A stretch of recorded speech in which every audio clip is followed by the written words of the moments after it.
Well, it was good. I mean, first of all, we just got married. So the fact that we got into business back quickly together presented its own challenges, though easier than you might think.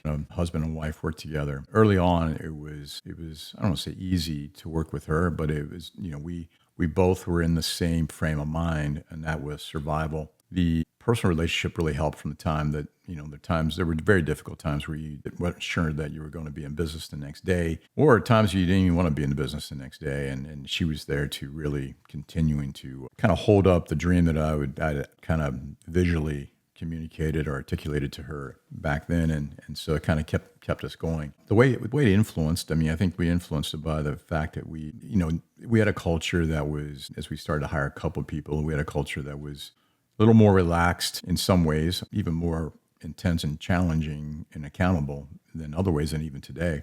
That being said, we were able to do that together quite comfortably.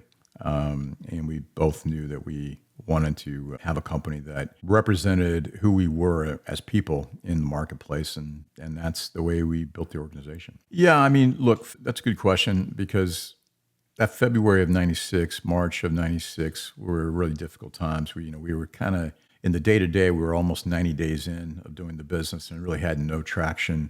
We officially started January of 96, but I mean, day-to-day, we started January 96, but we started a little bit before the holidays as well. And so though the material work was being done starting January of 96, the mental weight, began November of 95. That it started to have some influence in how we felt. As I mentioned earlier, when you get to the point where money is running out, and you really, you had a couple things and you had a couple of irons in the fire at the time where really one of them or two of them had to hit in order to stay in business. That's a pretty difficult challenge to kind of face. That being said, the way we overcame them, I mean, it's really what I share with people today. We were in that second stage of learning. We were consciously incompetent, starting to bleed into the third area of conscious competence. I mean, we're kind of in that middle area. So it was a very difficult time. As I share with the team today, you have two choices. There's success, failure, but there's also surrender. Failure can be very much a learning for you if you do learn from it.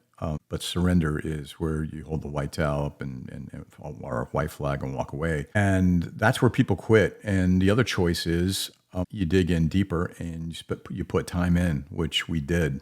I was at the office between 16 and 18 hours a day. And that's not embellishing. It could have been more in some days. And, it's really, like it said, the best way to overcome a problem is the best way out is through. And I think Robert Frost said that, but that's really the mindset and approach that we had. And luckily that mindset does pay dividends. Yeah. I mean, I realistically, I resigned a couple of times. I resigned from my own company a couple of times in that first few months. And that's really where that's probably the biggest strength that she brought to me in terms of my own headspace, was the fact that she, kept articulating back to me what I had told her about the vision we had for us and our family. And that's really what kept me going.